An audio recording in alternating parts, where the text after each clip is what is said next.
자, 10월 4일이에요. 추석 연휴 지났고 이제 수업 시작 전에 몇 가지 전달 사항들 세 가지 이야기를 했고요. 단톡방에 올려드린 GIS 파이널이라고 하는 거는 조금 전에 말씀드렸다시피 여러분들 파이널 프로젝트 양식을 제시할 목적도 갖고 있습니다. 이제 초반 구상부터 그 다음에 데이터들 하고 그 다음에 사용한 코드 그 다음에 작업 과정 최종 보고서까지 다 완전히 한 세트로 들어있는 거고요. 장기간 작업된 결과물은 아니에요. 그냥 일주일 조금 안 걸린 한 4일 정도 작업한 결과물이에요.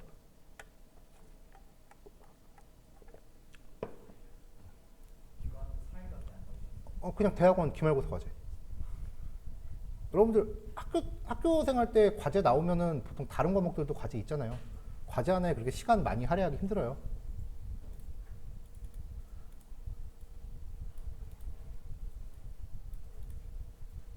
자, 1번 폴더 한번 볼게요.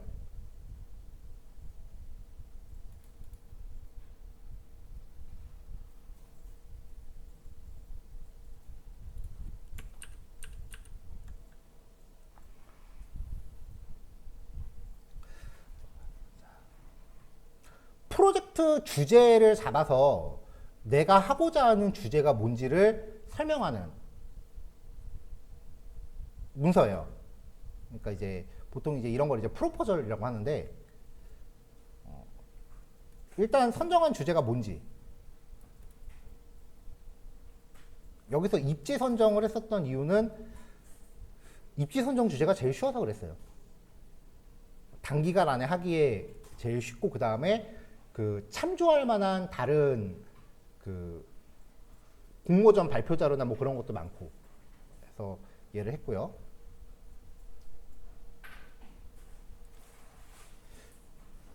그 다음에 이제 이런 거 작성할 때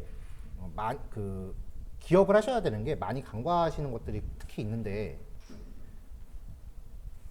명사에 대해서 누가 물어볼 여지를 첫째는 명사에 대해서 누가 물어볼 여지를 주시면 안 돼요. 그러니까 여러분들 쓰다 보면 이거 이 말은 다 알겠지라고 생각하고 그냥 넘어가는 것들 은근히 많아요. 그러니까 귀찮아서 그럴 수도 있고, 그 다음에 아니면은 본인의 상식이 다른 사람과 일치할 거라고 생각하는, 거기서 오는 것도 있는데, 사실 여태까지는 저도 그런 거 그냥 넘어갔죠. 왜냐면 그게 중요한 건 아니었으니까. 파이널이잖아요. 명사에 대해서 누군가 질문할 여지를 주지 마세요. 첫째는. 여러분들이 나중에 어디에 발표할 논문을 쓰시건 아니면은 회사에서 발표할 발표 자료를 하시건. 그래서 지금 여기 보면은 커피 전문점을 위한 최적 입지 선정이라고 나와 있잖아요. 그래서 요 한 문장에 대해서 벌써 명사를 설명을 하고 들어간 거예요. 입지가 뭔지, 입지 선정이 뭔지. 상대방이 이거 알아도 상관없어. 왜냐면은 상대방이 이걸 봤을 때 상대방이 궁금한 건, 만약에 이걸 여러분이 썼다면, 이거를 만약에 명람님이 썼다면 이 페이지를, 그러면 내가 궁금한 건 명람님이 입지라는 단어를 아는지, 입지 선정이 과연 뭔지 정의할 수 있는지거든요.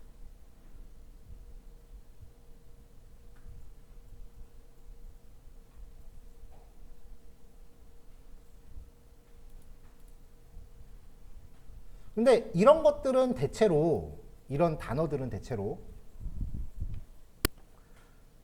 내가 정의한 건 아니잖아요. 분명히 어디서 뺏겨온다고. 그렇잖아요. 그러면은 반드시 출처를 적으세요. 반드시 출처를 적으세요. 여러분들 파이널 프로젝트는 제가 약속할게요. 카피킬러 돌릴 거예요. 파이널 프로젝트는 PDF 말고 PPT 원본 제출하세요. 카피킬러 돌릴 거예요. 표절률 몇 프로 나오는지 다 체크해 볼게요. 체크해서 결과지 드릴게요. PPT랑 워드랑 한글 파일이랑 PDF도 되긴 하는데, PDF는 만약에 OCR 안 먹이면 잘 안 되니까. 그리고 여차하면 PPT는 MS 워드로 바꿀 수 있어요. 근데 물론 거기에 스크린샷 들어가는 거는 못하긴 하겠지. 근데 이런 것들을 먼저 넣으셔야 됩니다. 여기 각주가 1, 2 들어있죠? 그러면은 이걸 어디서 가져왔는지,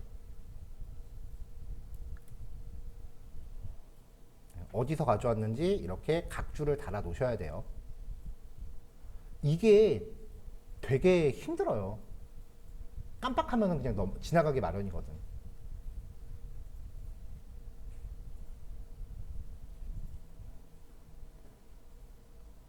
이런 각주에 대해서 그 출처 적어 놓는 거 잘 정리하시고요. 그 다음에 요거는 전에 그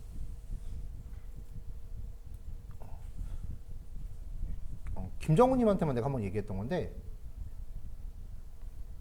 김정우님은 요 쌍따옴표의 의미가 뭘 것 같아요?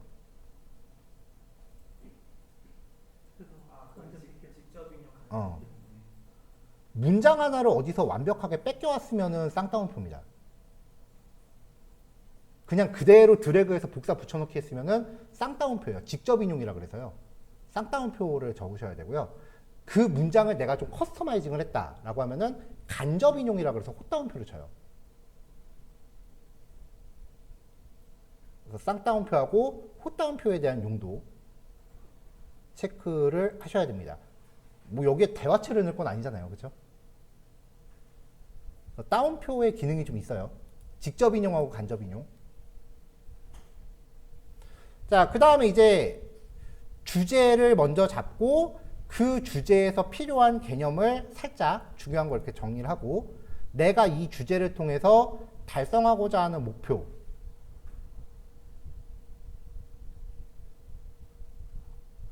이게 서울시에서 운영하는 상권 분석 웹 서비스라고 하는 건데요.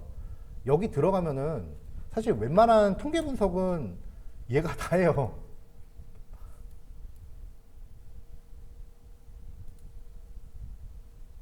로그인을 해야 되는데, 여기서 내가 뭐 업소 을지로 여기 있다 한 다음에 뭐 유동인구, 그래서 상세 분석 들어가서 로그인 해야 되는구나. 여기 각종 그 분석 변수들을 세팅할 수 있어요. 그래서 분석하기 누르면은 그 서울시 안에서 상권에 관련된 내용들은 얘가 웬만해서는 분석을 다 해줘요. 되게 잘 해놨어요, 이거.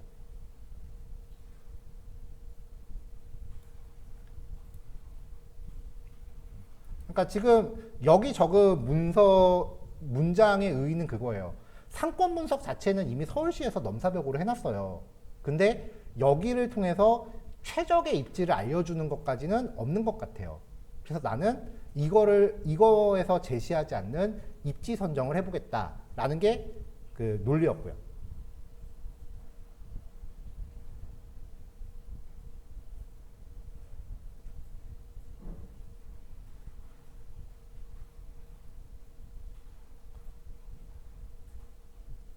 근데 조금 지나다 보니까 서울시에서 진짜 입지 잡아주는 사이트가 있더라고요. 상권에 대해서는. 디지털 시민시장실이라는 사이트가 있는데, 여기에서 이제 그 대중교통, 공공자전거 시설물, 그 다음에 대여 반납 예측 결과 뭐 이런 거 해갖고 이렇게 하는 기능들이 있더라고요. 근데 이게 범용적으로 쓸 수 있는 건 아니고 특정 주제 하나에 대해서만 일일이 웹페이지를 구현해놨기 때문에 범용적으로 쓰기는 좀 힘들었다.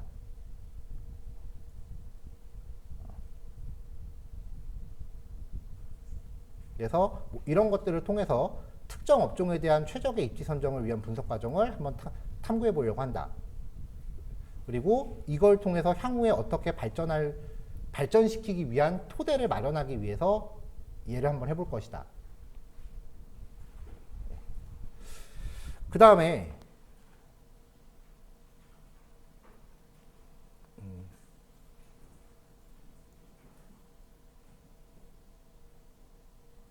이 부분은 이제 여러분들 포트폴리오를 준비하거나 아니면은 공모전을 준비하시는 거를 목적으로 했을 때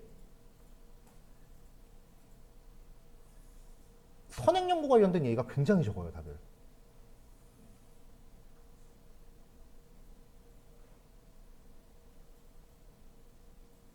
원래 실제로 과제나 논문을 해보면은 내가 코딩하는 기간이나 데이터 전처리하는 기간보다 남들 거 찾는 기간이 더 길거든요. 실제로 내가 적는 문장보다 다른 사람 글에서 인용하는 게 더 많아요. 내가 직접 쓰는 문장이 별로 없어요.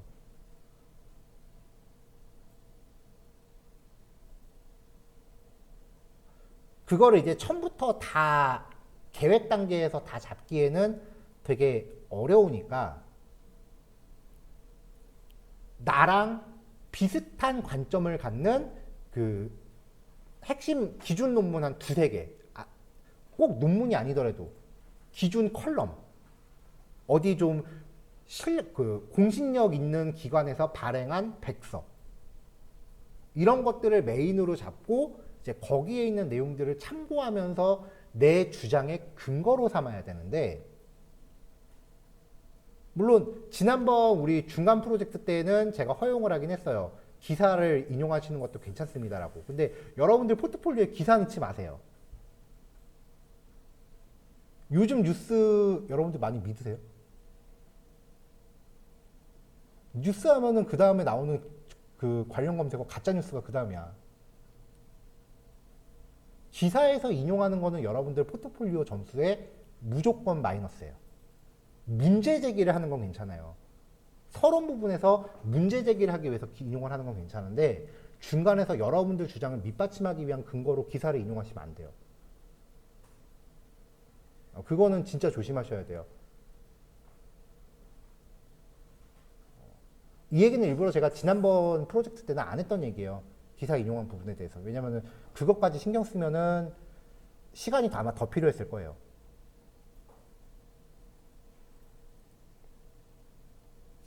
관련 기관에서 올리는 글 같은 거는 괜찮나요? 기관 홈페이지는 괜찮아요.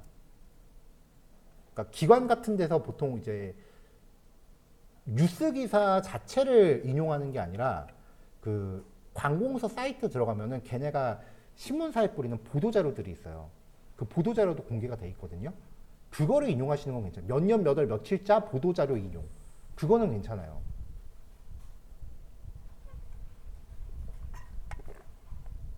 근데 보통 이제 심사위원들이 제일 싫어하는 게 인터넷 웹페이지 인용이랑 위키 인용이에요. 그거는 진짜 피하셔야 돼요. 그래서 확실한 출처를 갖는 내용을 하나 가지고 거기에서 일단은 한번 쭉 읽어보셔야 돼요.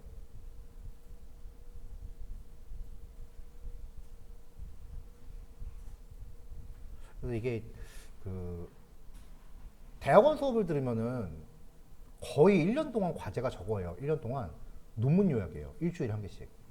난 도대체 그걸 왜 시키나 했거든요. 사람 뺑뺑이 돌리는 거, 이거 교수가 나중에 지가 보려고 하는 거 아니야? 막 그런 식으로 했는데 1년 동안 내가 요약한 게 내 논문에 다 자료가 되더라고요. 그러니까 그때부터 이제 준비를 시키는 거더라고요. 자, 어쨌건 다시 돌아와서 여기서 이제 선행 연구. 일단은 관련 논문에서 입지 선정을 했었던 논문들을 찾아서 거기는 어떤 방법으로 입지를 잡았는지를 요약을 한 거예요. 내가 입지 선정을 한 방법은 이건데 다른 애들은 어떤 방법으로 입지 선정을 했는가? 왜냐면 방법이 겹치면 안 되니까. 방법까지 겹치면 그거는 그냥 뺏기는 거잖아요.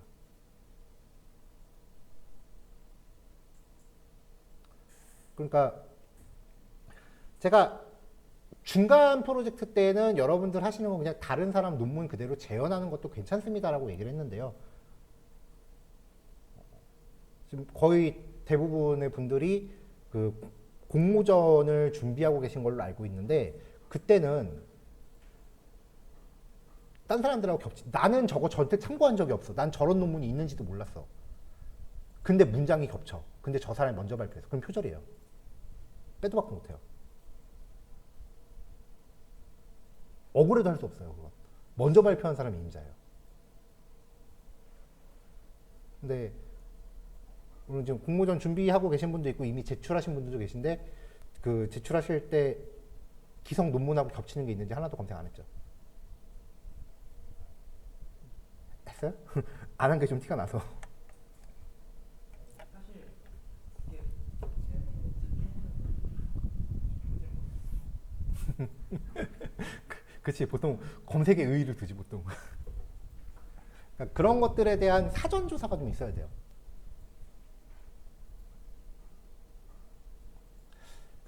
물어봤더니 보통 데이터 애널리틱스 같은 경우에는 서류 면접을 통과하면 실제 오프라인 면접 때 어떻게 진행해요? 라고 물어봤더니 본인들 포트폴리오를 그 자리에서 PT를 시킨대요. 대체로. 거의 그 중간 면접에 거의 최종 면접까지 가면은 본인들 포트폴리오를 PT 시키고 그거를 진짜 논문 신삼처럼 질문을 한다 그러더라고요. 거기서 엄청 까인대.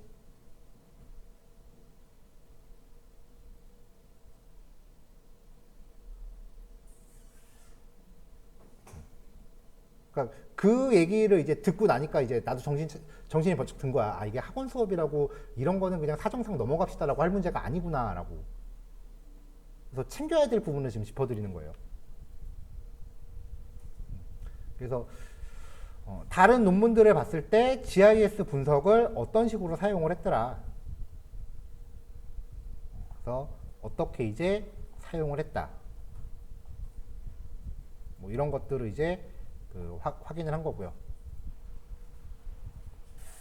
그 다음에 두 번째 논문에서도 이제 어떤 식으로 GIS로 분석 기법을 활용을 했더라. 뭐 이런 식으로. 그 다음에 이제 제일 많이 참고했던 게 요거였는데요. 그 서울시 공공 와이파이 우선 입지 선정이라고 해서 2020년도 공모전 입상한 작품이 하나 있어요. PPT 되게 잘 해놨더라고요. 여러분도 드린 자료에 요 보고서 파일 제가 넣어놨습니다. 이따 한번 열어볼 건데 데이터 수집해서 클러스터링을 되게 다각도로 했어요. 되게 다각도로 해갖고 거기에서 이제 결과가 잘 나온 상위 5개 동을 뽑아서 그다음에 MCLP라고 하는 그 분석 방법을 다시 적용을 해서 결과를 뽑았다. 뭐 이런 건데 문서 체계가 되게 좋아요. 그리고 이게 보통 이제 머신러닝 들어가면은 제일 많이 쓰는 군집합 클러스터링. 입지 선정에서 굉장히 많이 써요. 뭐 이런 식으로 이제 다른 선행 연구들은 이러이러한 방법을 써서 나랑 같은 목표를 추구했다. 라는 거를 적어 본 겁니다.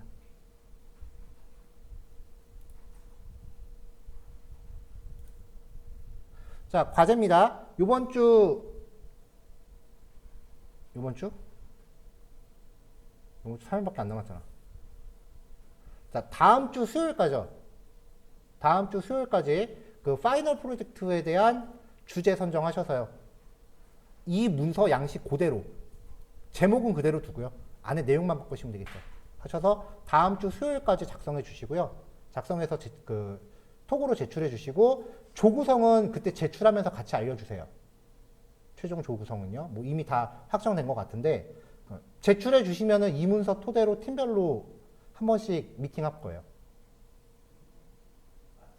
네. 저번에는 내가 그냥 처음이니까 그냥 옹이옹이 다 했잖아. 저번 파이널 프로젝트에서는 제가 뭔가 이거는 고치고 이건 고치고 이건 고치고 그냥 최종 거기에만 줬잖아요. 이제는 중간 과정부터 본격적으로 전문용어로 벤치 놔야지. 일단 주제 선정부터 보고 그 다음에 팀별로 미팅을 할 건데 아마 당일날 하진 못할 거예요. 왜냐하면 여러분들이 작성하신 거 보고 여러분들이 제출하신 논문 선행자료 저도 찾아봐야 되고요. 그 다음에 비슷한 자료 없는지 다시 찾아봐야 될 거고. 그리고 만약에 여러분들이 검색한 선행자료가 있으면 같이 제출해 주세요. 그래야 제가 최소한 검색 시간을 줄죠.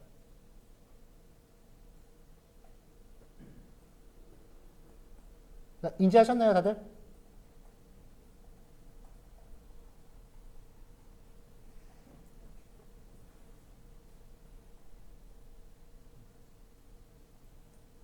그리고 이거 관련해서 진도 관련된 거는 여러분들이 주제 선정하고 그 다음에 데이터 전처리 끝나기 전에 머신러닝 비지도 학습 진도는 끝날 거니까 그거에 대해서 걱정하지 마시고요. 자, 여기까지 해서 질문 있으신 분. 마지막으로 공모전 관련되신 분들은 공모전 주제랑 겹쳐도 상관없습니다. 뭐 그거는 뭐 여러분들이 각자 하시면 되고요.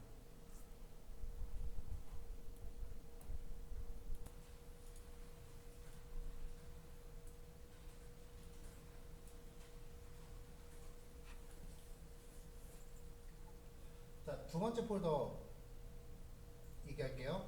얘네들은 뭐 간단한 거예요. 참고했었던 논문들 이렇게 모아놨다라는 거고요.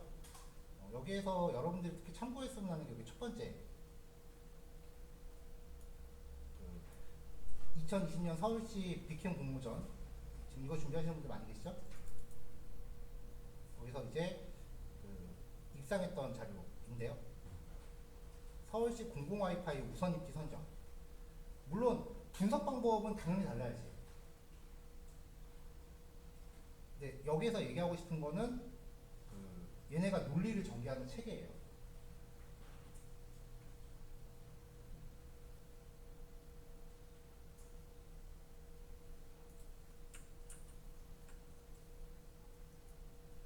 다시 할게요.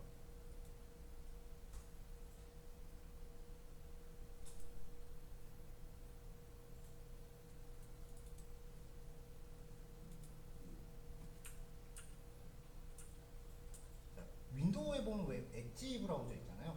이걸로 PDF 파일 열면은 파일 자체로 이렇게 형광펜 같은 거 이렇게 표시하는 기능이 있더라고요. 윈도우에서 사실 이 기능이 아크로벳 리더로 주로 많이 쓰는데 그 프로그램이 되게 무겁거든요.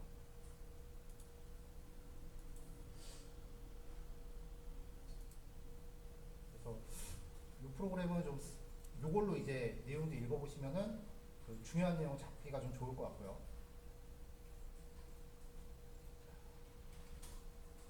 자, 서울시 공공 와이파이 우선 입지 선정. 얘네가 우리는 뭐 이런 거를 하겠다라고 처음에 이렇게 단 거고 이거를 이제 하기 위한 근거로 두 가지를 제시를 했는데 첫 번째가 이제 우리를 든든하게 한 2019 서울시 10대 뉴스. 근데 지금 얘네도 보면은 출처를 서울시청 사이트로 좀 잡고 있어요. 그 다음에 여러분들이 근거로 잡을 때 또 좋은 게 한국갤럽이라는 데가 있어요. 한국갤럽이 이제 쉽게 말하면은 여론조사 같은 거 하는 사이트예요. 여러분들 한두 번쯤 여기서 전화 받았을 거예요. 여기가 이제 각종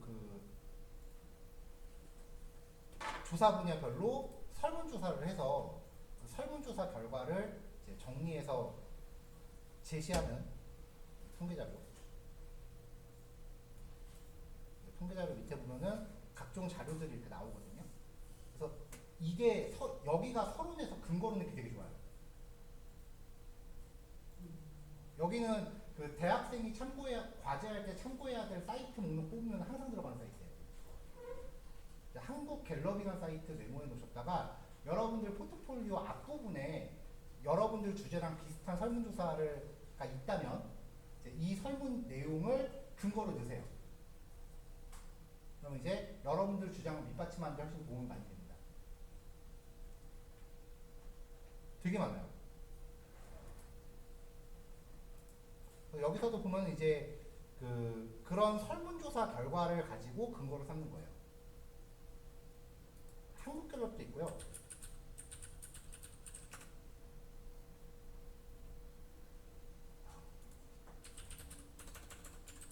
징에서 찾네.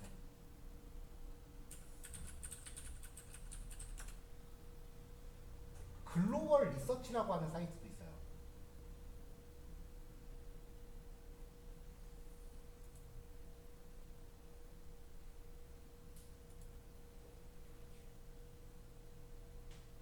이거는 회사 소개 사이트.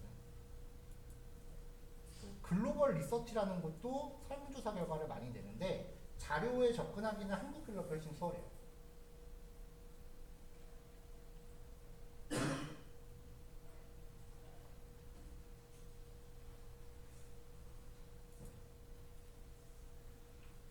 그리고 대체로 이제 보기 좋은 포트폴리오 자료하고 그렇지 않은 포트폴리오 자료의 큰 차이가 뭐냐면은 이런 거 넣을 때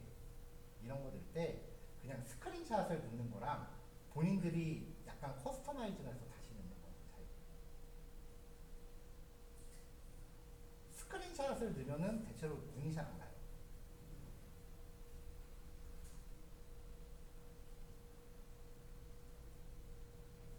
자, 그 다음에 이제 아까도 얘기했지만 여러분들 주제에서 다루는 용어에 대한 설명, 그거는 저번 중간 프로젝트의 모든 보고서가 다 누락되어 있는 부분이었고요. 저 특별 문제를 안 삼은 부분이고, 그리고 지금 공모전 준비하시는 분들은 필수적으로 보충하셔야 될 부분이에요.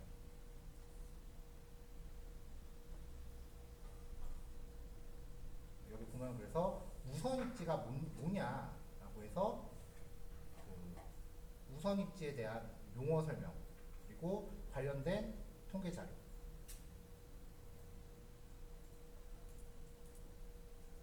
그러니까 보통 이제 서로는요, 내가 뭘 할 거다, 그리고 이거를 왜 할 거다.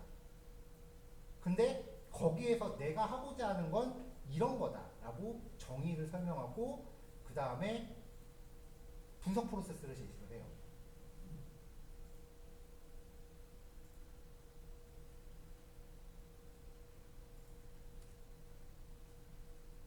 얘네도 보면은 분석 프로세스 4단계밖에 없어요.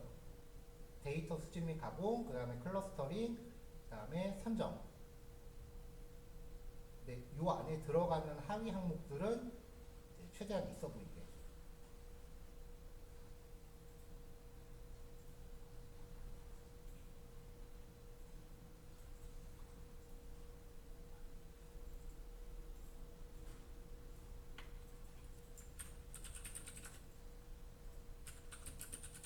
서론, 주제 소개. 주제 소개하면서 왜 이걸 하고자 하는지, 그리고 근거 자료. 근거 자료는 보통 설문 결과 혹은 기사. 기사 같은 경우는 신문사나 네이버 제외. 그 다음에 용어 설명.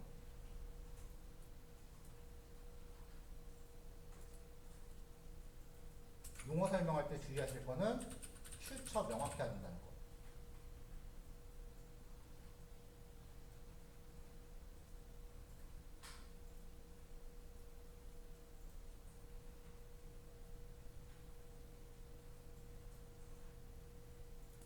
자, 필기하셨죠? 넘어갈게요.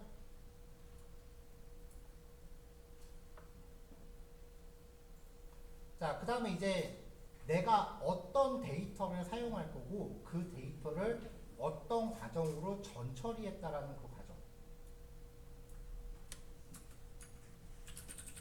사용 데이터 소개, 그 다음에 데이터 전처리 과정. 여기서는 소스 코드를 디테일하게 주실 필요는 없어요. 소스 코드를 너무 디테일하게 주면은 자칫 문서가 되게 루즈해져요.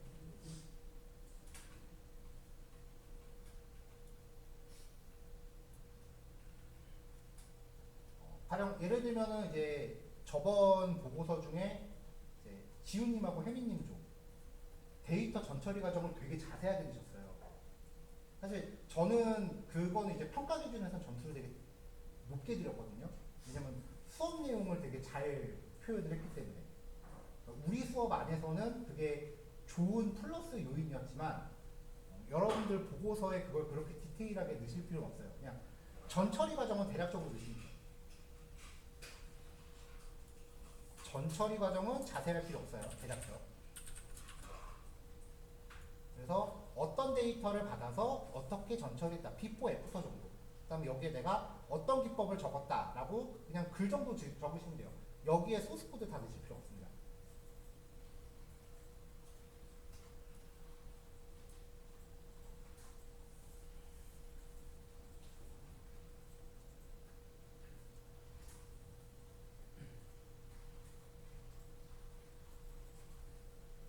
여러분들이 보고서를 보는 사람들은요, 여러분들이 이걸 파이썬으로 했는지 알고 있는지 별로 안 궁금해요.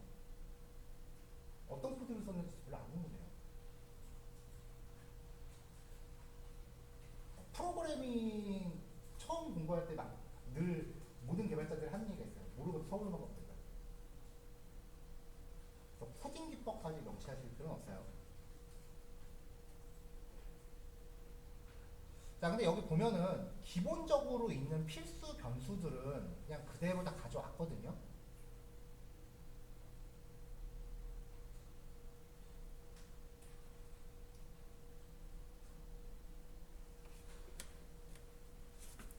모든 보고서가 그 부족했던 부분. 이거는 우리 반 공통적인 답인데, 추가적으로 변수를 넣을 때 뭔가 이런 변수가 더 필요하지 않을까라고 해서 변수들 넣을 때 이 변수를 왜 넣는지에 대한 언급이 거의 없어요.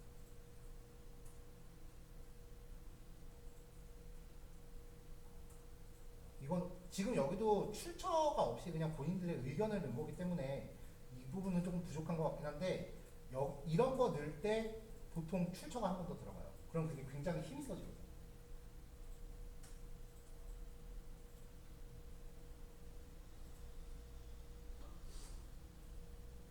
데이터 분석을 해서 그걸로 보고서를 만드는 거는 결과적으로 이걸로 누군가를 설득하기 위함이에요. 그럼 그 설득하는데 근거가 충분해야죠. 그래서 이 부분에 대해서는 그 우리 반 보고서 전체가 다 좀 많이 부족했어요.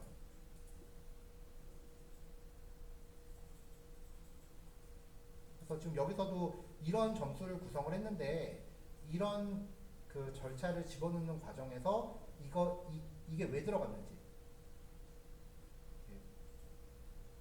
이야기를 하고 있죠. 그리고 이 데이터는 어디에서 가져온 거다. 지금 여기 보면은 이제 계층별 디지털 정보와 역량 수준이라고 하는 정보와 수준 점수라는 거를 만들었는데, 이 점수를 구성한 공식이 이렇대요. 근데 이 공식에 대한 소스가 여기 보면 출처가 서울시 열린데이터 광장이라고 각 비율 소스가 지금 명시가 되어 있거든요. 이런 수식 직접 안 만들어요, 거의 다. 어디에선가 발표된 내용을 근거로 합니다.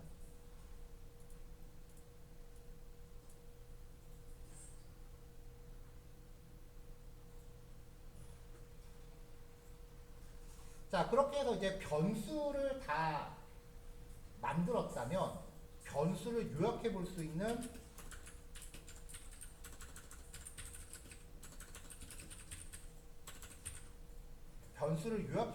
섹션이 들어가는데, 이 변수 요약은 대체로 시각화 자료가 많이 들어가죠.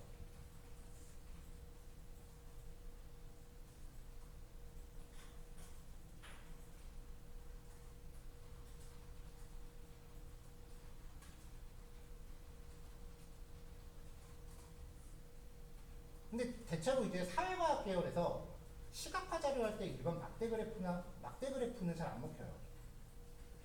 왜냐면 막대 그래프는 한눈에 들어오기도 힘들고, 그 다음에 막대 그래프는 X축하고 Y축이 뭐냐에 따라서 내용을 얼마든지 변조할 수 있기 때문에 막대 그래프는 잘 안 먹히는 편이고요. 보면은 이제 클래시파이로 지금 이렇게 데이터들을 시각화해서 제시하고 있죠. 여기까지가 서론이에요.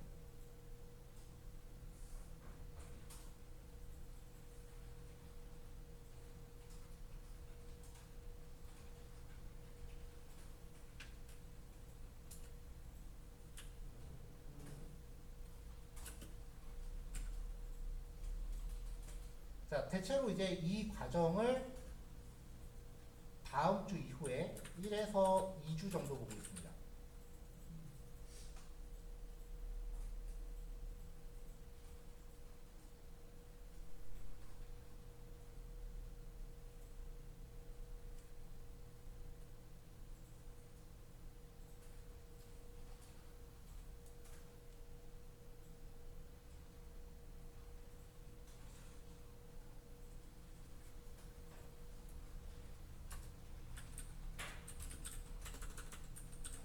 자, 그 다음 본론인데요. 이 본론에 맨 처음에 들어가는 게 듣고 나면 좀 의아하실 수도 있어요. 사용한 분석 방법을 설명해요. 다.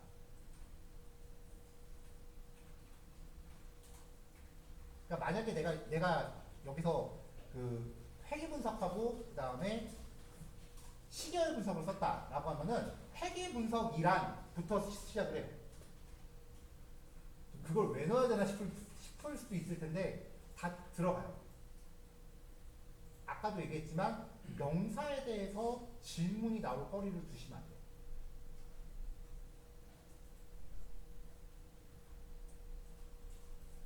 그러니까 예를 들면은 그 박사학위 논문이 보통 한 300페이지 정도 들어가요. A4지고. 근데 그 300페이지에서 절반 이상이 통계 방법 설명하고 앉아 있어요.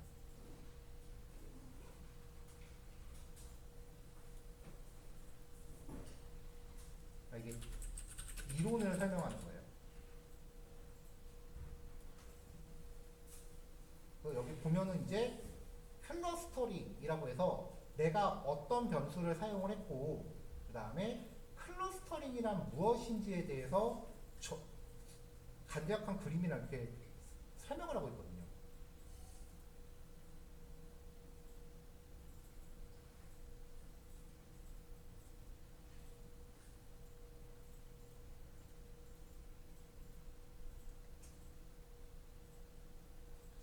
K-민스라고 하는 거는 이제 군집화 중에 가장 기본적인 이 K-민스 전에 KNN이라고 하는 게 있고요. 보통 KNN, K-민스 이 두 개가 가장 대표적인 클러스터링 방법이고요.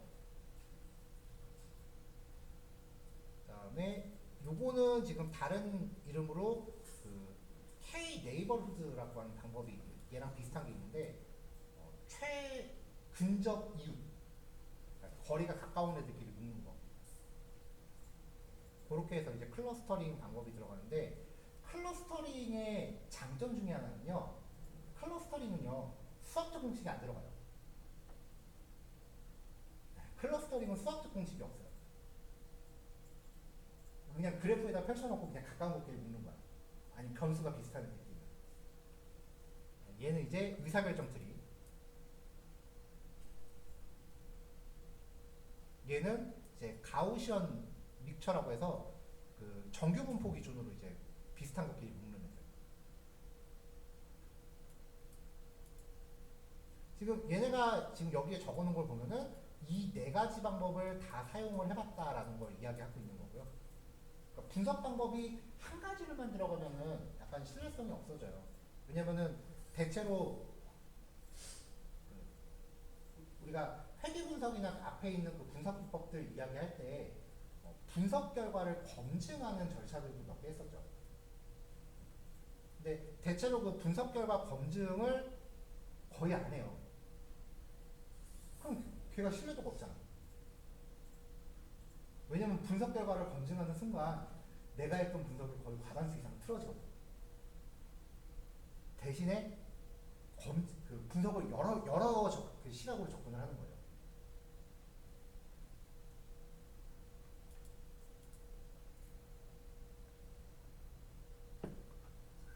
자, 요것도 지금 네 가지 분석 방법의 비교 페이지예요. 그러니까 지금 요거까지도 지금 요 페이지도 이론 분석 방법에 해당되는 거고요. 그 다음에 분석 방법별 결과를 비교하는 건데 이거는 당장은 못하겠죠.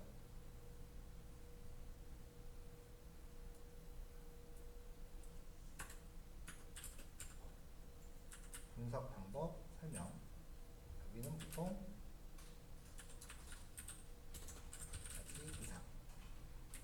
그리고 결과 비교. 자, 이 사이에 지금 뭐가 빠졌어요? 네, 분석 과정은 생략됩니다.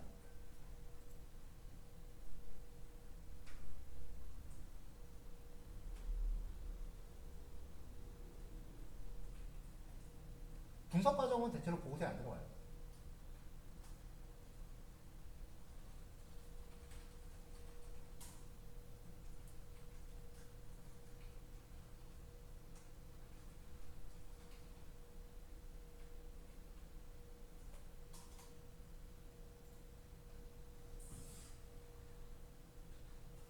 자, 그리고 여기는 이제 최종 결과값 도출. 네, 최종 결과값을 도출하는 과정에 대해서 이야기하는 거고요. 결과를 비교한, 분석 방법별로 결과를 비교한 다음에, 그 다음에 최종 결과를 이제 선정을 하는 거고요.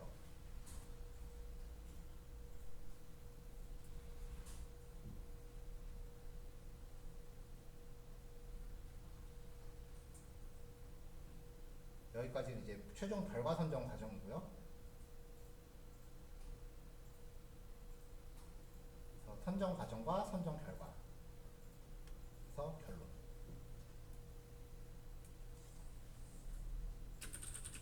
이 결과, 그 다음에 결론.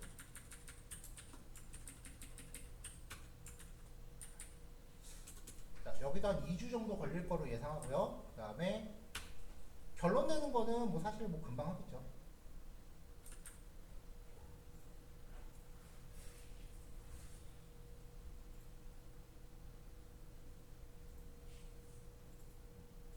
그래서 얘네가 이제 결론을 냈다라는 거고.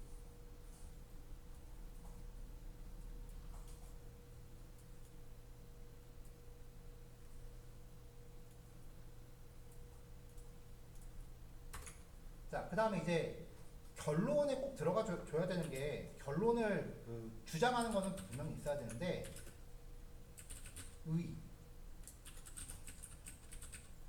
활용 방안이라고 할까요? 그러니까 예를 들면 이 활용 방안 같은 거 예를 들어서 이거야. 그 여기 재현님이랑 정우님 요 조가 지난주에 그 세종시 공모전에 자료를 제출했어요. 그러면은 마지막에, 그럼 세종시청 입장에서는, 그 공모전을 주최한 입장에서는, 혹은 여러분들이 면접을 보는 회사에서는 이 결과를 어떻게 활용할 수 있을 것입니다. 라는 게 꼭 들어가 줘야 돼요. 안 그러면은 나 이거 도대체 왜 듣고 있는 거야? 같은.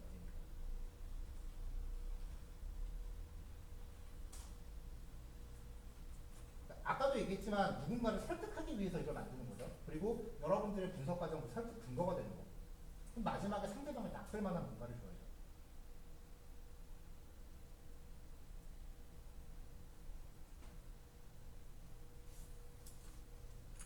그 다음에 마지막에 꼭 들어가야 되는 게 한계점이에요.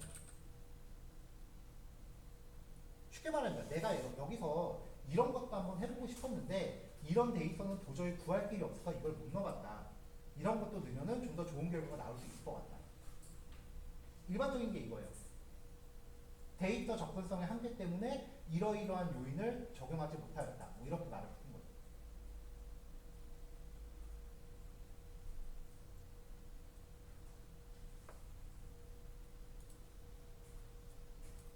그리고 마지막으로 참고 문헌. 여기까지는 0.5에서 1주 정도 생각하고 있어요.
필기 다 되셨죠? 자, 그러면은 일정 정리합니다.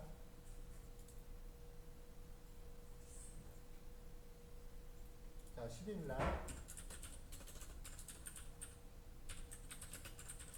프로포절 제출.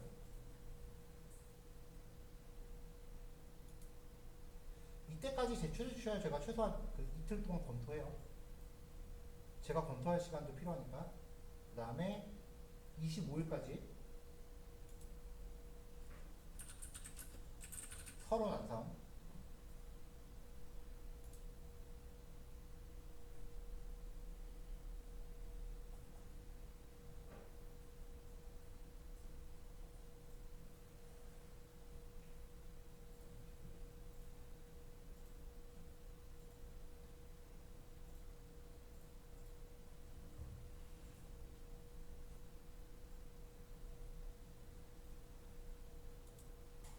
자, 그럼 8일까지 본론 완성.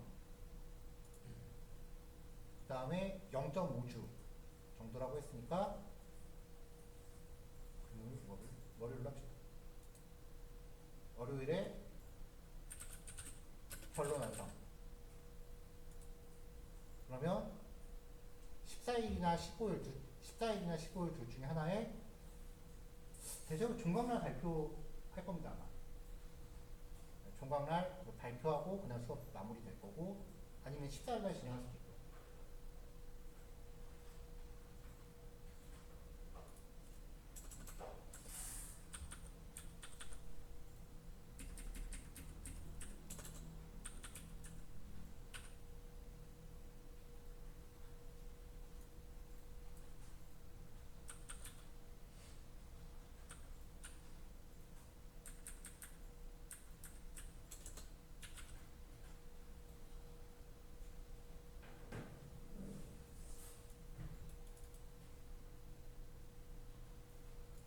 프로포절이 11월 11일. 아, 10월 11일.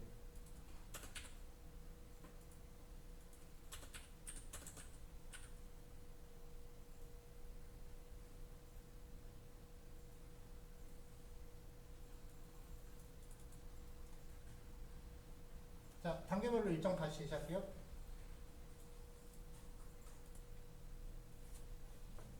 그래서 그 파이널 프로젝트의 최종 피드백은 이게 거의 종강하고 맞물려서 제출되는 거기 때문에 아마 종강하고서 빠르면 1주, 한 2주, 한 2주 정도 생각하고 있는데 한 2주 정도의 시간이 소요될 것 같아요. 그러니까 종강하고 나서 개인톡 바로 끊지는 마시고요. 제가 그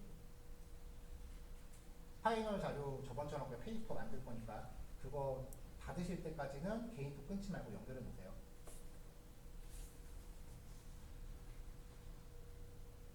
자, 여기까지 질문 있으신 분 계신가요?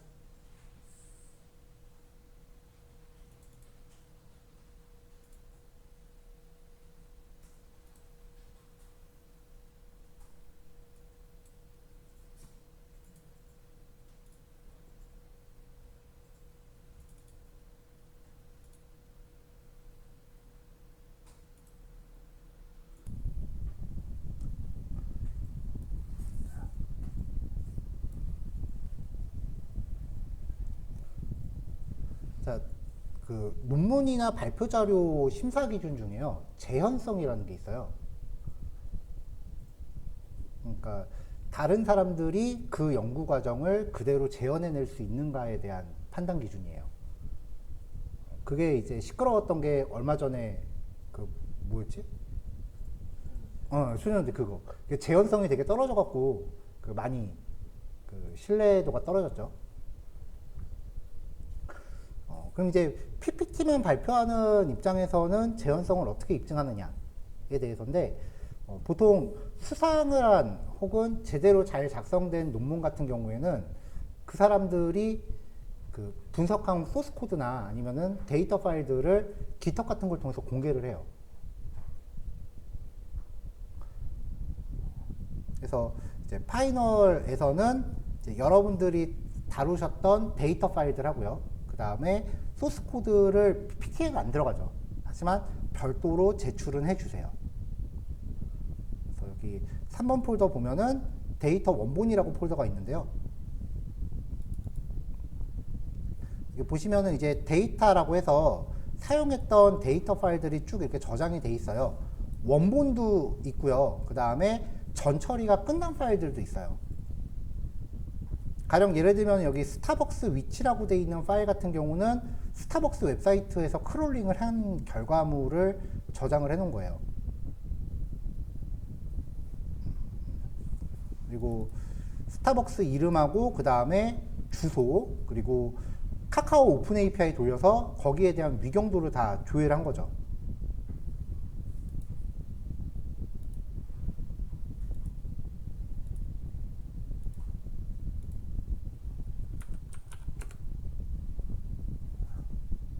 자, 그럼 얘는 이제 수집 과정하고 그 다음에 어느 정도의 전처리까지 끝난 거죠. 자, 이런 식으로 해서 이제 CSV 파일이나 엑셀 파일로 저장한 걸 포함을 시킨 거고요.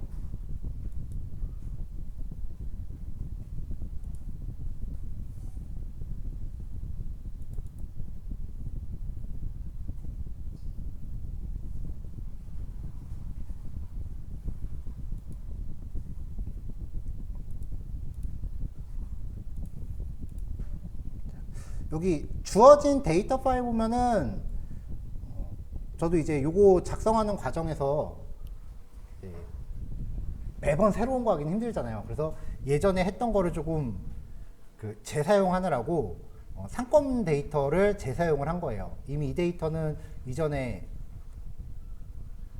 한번 제시해 드린 적이 있죠. 요 데이터를 전처리해서 이제 그럼 이제 시간적 범위는 자연스럽게 요 파일의 범위가 될 거고요. 시간적 범위, 시간적 연구 범위, 그 다음에 공간적 연구 범위는 송파구로 제한을 했어요. 범위가 너무 넓으면 힘들거든요.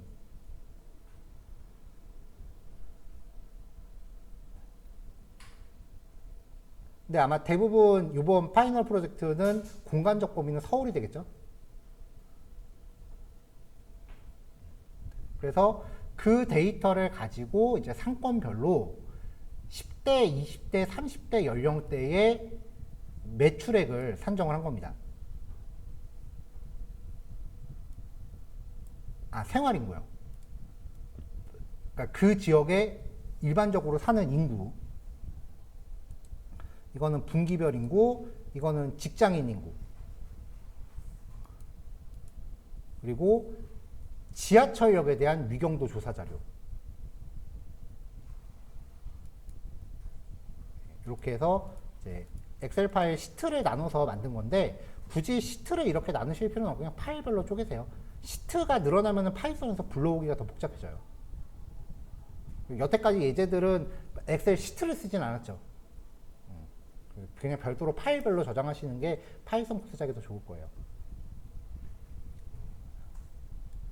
그래서 데이터 전처리 결과물을 같이 포함을 시켜주시고요.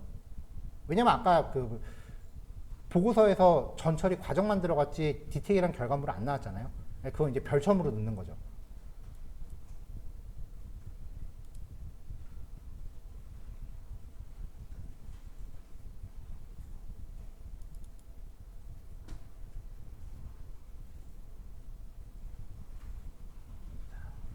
자, 요거는 이미 한번 제시해 드렸었던 법정동 코드. 요거는 검색하면 얼마든지 구할 수 있는 자료긴 한데 또 갖고 계시면은 처리할 때 그 파이썬으로 데이터 필터링할 기준이 되니까 꽤 유용할 거고요.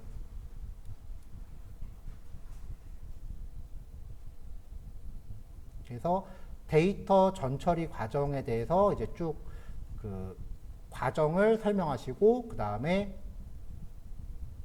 최종 결과물 파일은 별도로 제시. 일부러 여기서 지금 파이썬 소스 코드는 뺐습니다.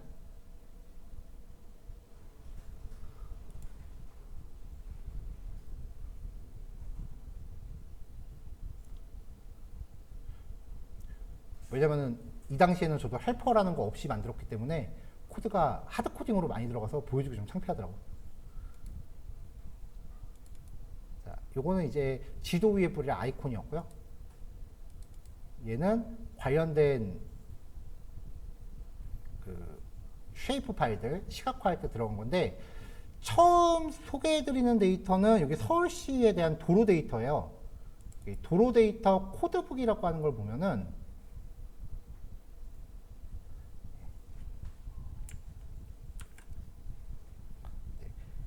그 속성 테이블, 데이터 프레임에 대해서 각각의 그 필드 이름하고 용도가 적혀 있는데, 여기에서 참고한 게 도로폭이에요.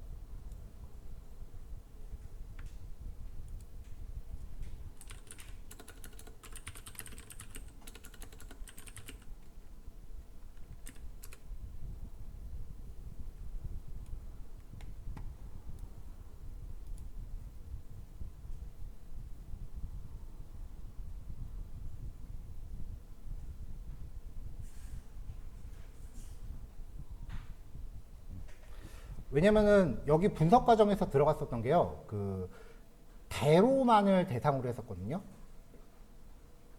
근데 그 대로에 대해서 법적으로 그 부동산 쪽에서 정의하고 있는 게, 폭이 25m 이상 그리고 40m 미만인 도로를 대로라고 정의를 해요. 그거 넘어가면 이제 광로라고 얘기하는데, 그거는 뭐 고속도로 이상 되는 도로니까 일반적인 서울에서 찾아볼 수는 없을 거고, 그래서 25m 미만인 도로는 이제 중로, 소로 그렇게 나누거든요. 그래서 이 도로폭으로 필터를 걸어서 데이터를 대로만 골라내기 위해서 사용했던 데이터예요. 웨얼저를 썼겠죠, 파이썬 그 판다스에서요.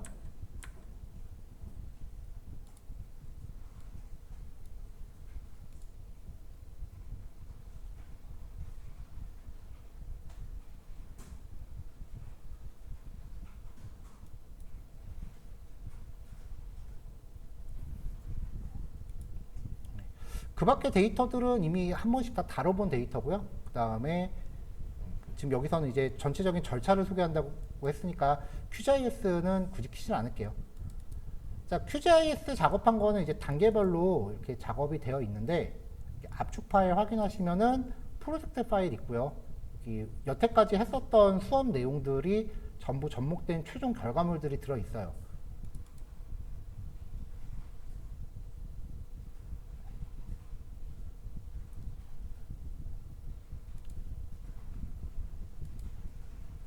그래서 이 단계들을 거쳐서 5번에서 만든 파일을 만들어낸 거예요.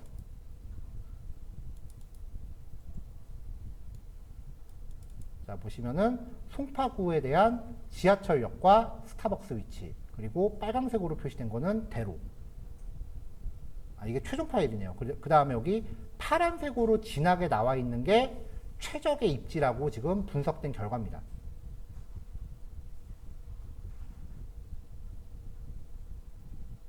여기서 이제 가장 좋았던 게, 그 1순위였던 게 삼전로 부분 여기였어요. 네, 요거는 이제 데이터 상권 매출액하고 그 다음에 매장 위치 이런 것들만 먼저 보여준 거고요.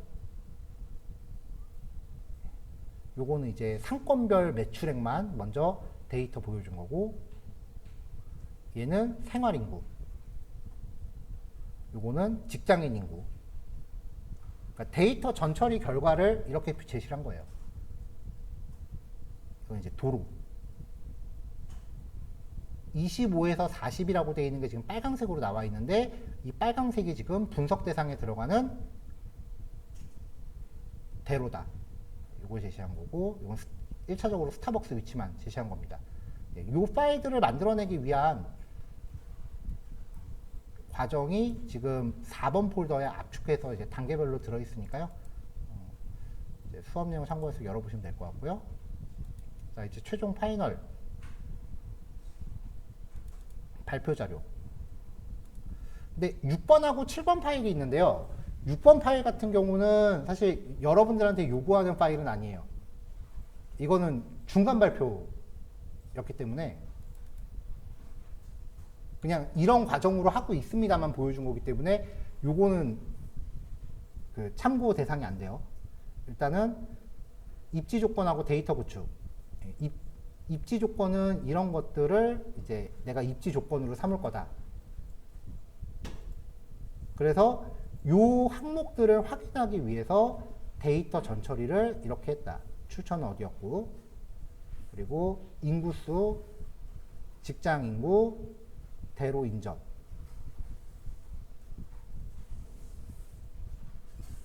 다음에 지하철역을 넣은 거는 접근성을 보기 위해서 한 거고요.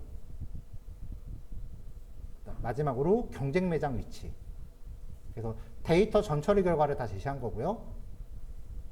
최종적으로 이제 주변 정보를 종합해서 보여준 거고, 그리고 분석 과정. 분석 과정은 뭐 이런 식으로 했다. 그 QGIS 지금 따로 안 키는 게 여기 지금 제가 스크린샷 다 넣어놨거든요. 이 부분은 이제 새로 추가한 페이지들인데, 대로가 아닌 도로 삭제했고, 그 다음에 송파구 벡터맵, 레스터맵으로 바꿨고, 대로 데이터도 레스터맵으로 바꿨고, 그 다음에 스타벅스 매장 위치, 지하철역 위치도 레스터맵으로 바꿨고, 구매력, 상권별 매출액도 레스터 이미지로 변환했고, 전부 다 레스터 이미지로 변환을 해서 중간에 이게 겹쳤을 때 최종 레이어 확인. 레스터 맵으로 바뀐 이미지들이 이렇게 다 하나로 겹쳐져야 돼요. 자, 이렇게 해서 리클래시파이 먹여서 이제 단계별로 구별을 했고, 그 다음에 이제 가중치.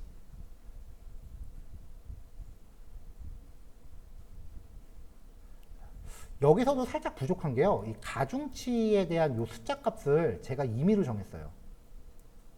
여기서도. 여기에 대한 근거가 좀 나왔으면은 저도 A4 노려볼만 했을 텐데, 이게 안 들어갔다고 여기에 대한 근거가 없다라고 해서 이제 A0를 받았거든요. 해서 이제 결과. 이게 이제 최종적으로 선정된 입지 과정이고요. 이렇게 만들어졌다인 건데, 지금 여기서는 이제 QGIS만 써서 입지 선정을 했는데, 실제로는 이제 요거랑 이제 우리가 이제부터 다룰 클러스터링 결과를 비교해서 넣으시는 게 가장 좋아요. 아까도 얘기했지만 분석 방법은 한 개만 들어가서는 안 되고요. 그리고 QGIS 안에서도 K-민즈나 클러스터링 기능들이 다 있으니까 만약에 걔네들을 쓴다라고 하면은 여러분들이 굳이 머신러닝 모델을 구현하지 않아도 돼요.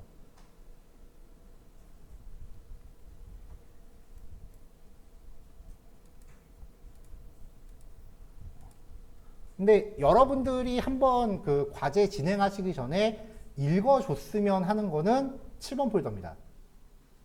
이게 최종 파이널 과제인데, 이 7번 폴더에 있는 내용을 여러분들은 PPT로 만든다고 생각하시면 될 것 같아요. 이게 제가 여러분들한테 요구하는 파이널 과제물 정도예요. 목차만 짚어드릴게요. 스타벅스 입지 적합성 분석, 목차, 연구 개요, 문헌 검토, 연구 방법, 분석 방법 설명했고, 결론, 참고 문헌. 요거대로 그 보고서, 여러분들 파이널 보고서 목차 잡으셔도 될 겁니다. 대부분의 이제 이공계 논문 목차랑 동일해요. 이공계는 논문이 되게 웃긴 게 목차가 다 똑같아요. 진짜 그래.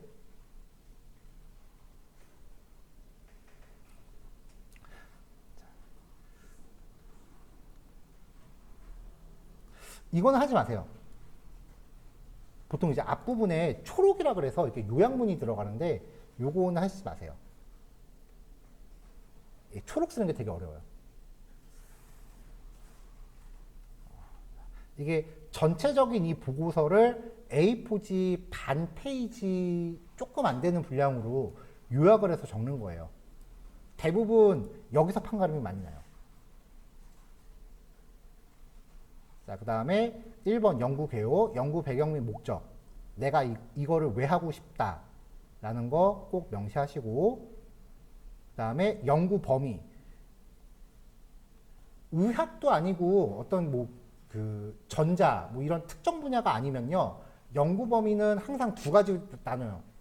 시간적 범위, 공간적 범위.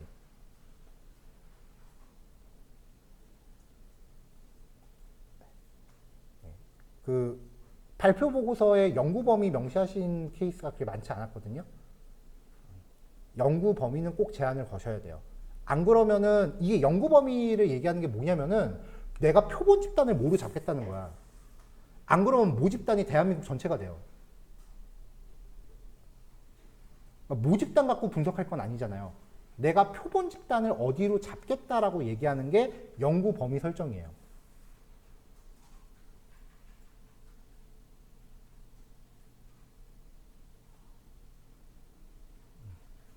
그리고 그거를 선정한 근거도 주면 좋겠죠. 스타벅스 매장의 47.18%의 점유율을 갖고 있는 서울 안에서 생활인구수 대비 스타벅스 매장 수가 가장 적은 송파구를 대상으로 했다. 내가 살아서 송파구는 아니에요. 전 송파구 산 적 없어요. 그 다음에 이제 내가 이 분석 과정, 대체로 변수를 선정하는데 참고되는 내용들에 대해서 문헌 검토라고 해서 이제 선행연구조사 결과가 보통 문헌 검토 쪽에 들어가요. 이거는 이제 스타벅스 그 담당자가 인터뷰했던 내용이 한번 공개된 적이 있는데, 걔네가 이제 신규 매장을 잡을 때 어떤 기준으로 잡는지에 대해서 인터뷰된 자료가 있거든요. 그래서 그거에 대해서 요약을 해서 놓은 거고요. 그 다음에 연령층 대상을 10대에서 30대 사이로 제한하기 위해서 MZ세대라는 용어를 넣었어요. 그래서 MZ세대 뭔지 뻔히 알잖아요. 그럼에도 불구하고 정의 드세요.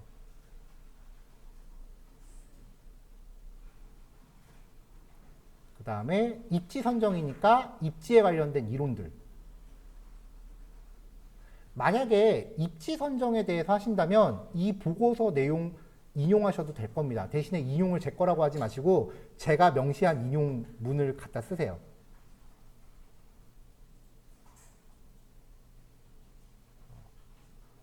지금 이게 파이널 프로젝트 이렇게 할 겁니다라고 소개하는 것도 있지만 지금 공모전 준비하시는 분들 소스 드리는 거예요. 그래서 내가 이제 상권을 그 데이터 자료에 넣어야 되는 이유, 뭐 그런 것도 여기서 이제 같이 명시를 하시면 되고요. 내가 하려는 게 왜 중요한가? 내가 지금 하고 있는 이 분석이 쓸데없는 게 아니다 라는 것도 명시를 했고, 마지막으로 스타벅스 입지 조건. 자, 그 다음에 이제 연구 방법. 연구 방법에서 데이터 구축 과정은 빠지지 않습니다. 신뢰할 수 있는 데이터다라는 것을 반드시 알려줘야 되는데 데이터 구축 과정에 대해서 명시를 많이 안 하시더라고요. 데이터 출처를 명시하거나 아니면은 직접 수집한 거면은 내가 이걸 어떻게 수집을 했다 이런 것들.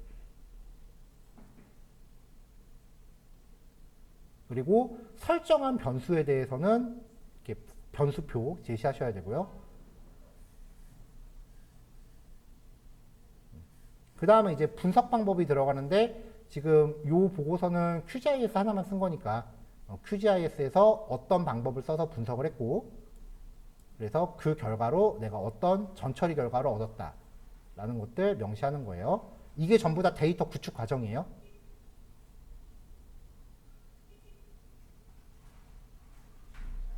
자, 이렇게 해서 전처리가 끝났으면은 분석을 어떤 과정으로 했다. 그래서 분석 방법에 대해서는 글로 서술하시는 정도면 되고요. PPT니까 이거보다 좀 간결하게 들어가야겠죠. 그래서 분석 방법들 제시했는데 파이썬을 하시는 경우는 소스 코드는 넣지 마세요.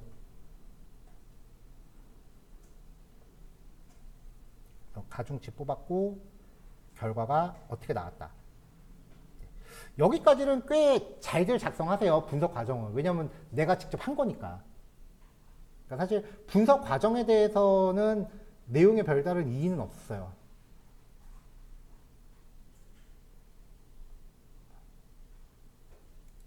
그래서 결론, 이 결과.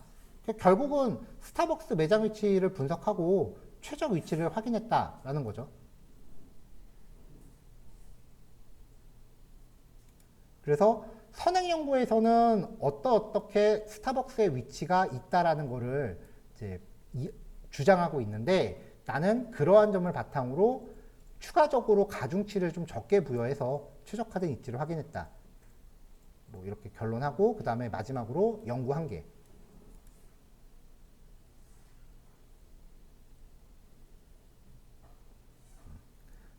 여기서 들어가야 되는 게 이제 기존 스타벅스 매장의 평균 매출액 같은 게 있었으면 좋았을 것 같은데, 그거는 내가 접근할 수 있는 자료가 아니라서 못 넣었다. 그리고 그 타겟 소비자로 MZ세대만 정했는데, 소비자 조사를 통해서 그 타겟 소비자를 고려한 변수를 좀 더 포함한다면은 정밀한 결과를 산출할 수 있을 거다. 그리고 우리나라에만 해당되는 건데, 우리나라 같은 경우는 우리나라에서 그 스타벅스 사이렌 오더라는 거를 이제 도입한 다음에 미국 본사 쪽으로 역수출했다는 건 유명하죠. 그래서 우리나라에서 스타벅스 매장 위치 잡을 때는 실제로 사이렌 오더가 발생한 위치 정보가 굉장히 많이 쓰인대요. 근데 그 데이터를 구할 방법이 없었어. 그 다음에 그 배달 서비스 제공 매장이 확대되고 있어서 배달 관련된 데이터도 같이 도입을 하면은 좀 더 공신력 있는 분석 결과가 나오지 않았을까. 그러니까 이런 것들은 이제 공권력을 도입할 수 있는 너네가 도입해서 해봐라. 라는 거를 이제 알려주는 거죠.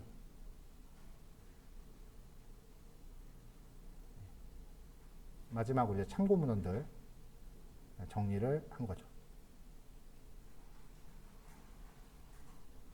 자, 추가적으로 한 가지 더 이야기하면요. 네이버.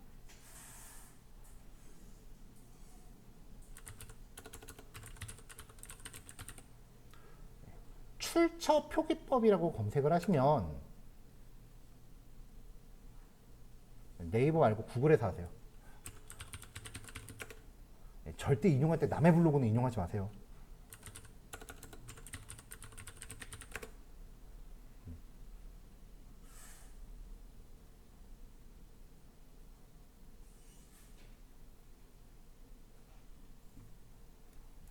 검색어를 바꿀게요.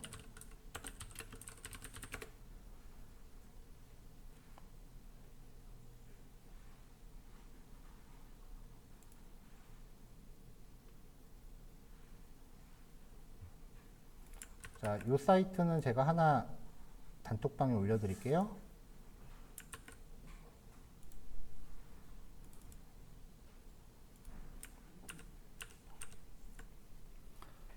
자, 이게 이제 출처 생성기라고 하는 건데, 웹사이트에서 가져왔는지 아니면 저널에서 가져왔는지 단행본에서 가져왔는지에 따라서 출처를 명시하는 공인된 형식이 있어요. 보통 이제 카피킬러 프로그램 같이 이제 표절 검사하는 프로그램들이 이 양식을 기반으로 해서 문장이 표절인지 아닌지를 판단을 하거든요.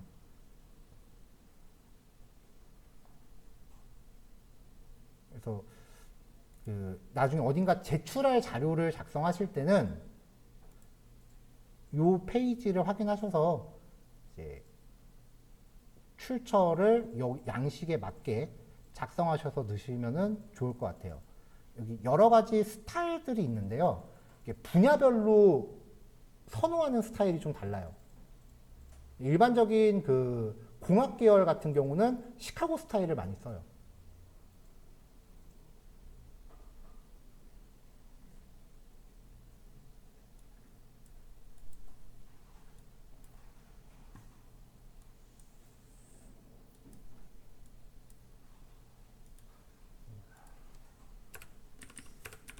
참고 문헌에는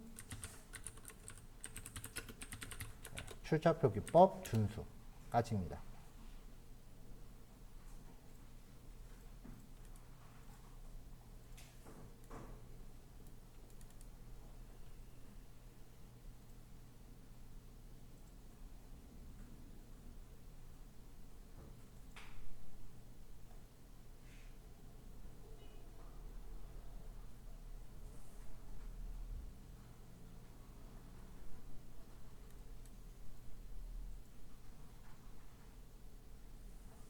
자, 여기까지 질문 있으신 분?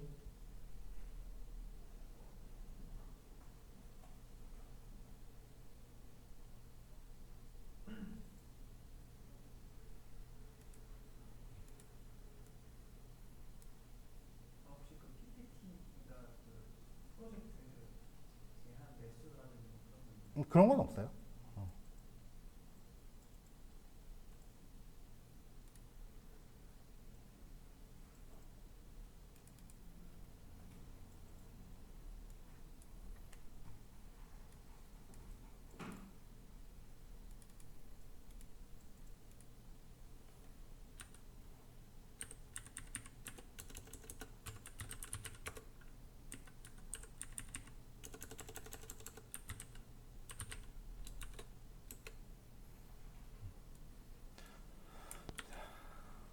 자, 그래서 제안 드리는 거는 제가 오늘 폴더 하나 드렸잖아요. 폴더에서 4번하고 5번 폴더만 분석 작업, 분석 산출물이라고 폴더 이름만 바꿔서 7번은 필요 없겠죠. 이렇게 해서 이렇게 조별로 폴더를 만드신 다음에 이 폴더 안에서 진행을 해보세요.